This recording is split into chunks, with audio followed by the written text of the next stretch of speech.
ए बकरी चाचा खेतनी दौड़ी।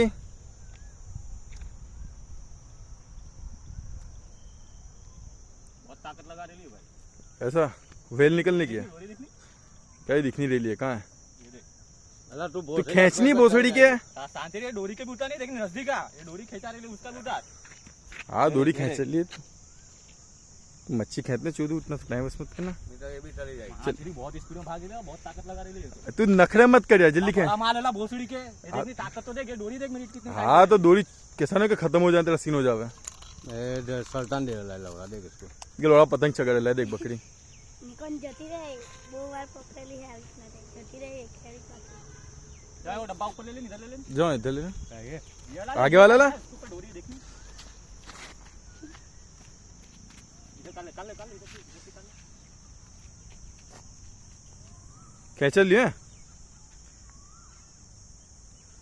बस, ज्यादा उसको टाइम में मत कर। माल बढ़ाएला। हाला हाँ खेच, धीमे के खेचना है।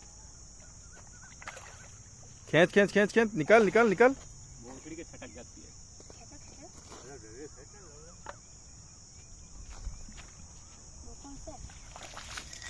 ए निकलतीला निकटेली, उचक उचक, बहुत बड़ा माल है। बहुत बड़ा माल है, 2 किलो। इधर देख, ए बकरी राइडर। ये देखो पहुंच गया, 2 किलो का माल है। ए छोकरा तू भी आ जा बाजू में, फोटो पार। हम बाकी ला हमारे को दिखाओ, हमारा फोटो पार। हेलो चलो वीडियो जो चालू है वो वीडियो उतार दे रहा हूँ।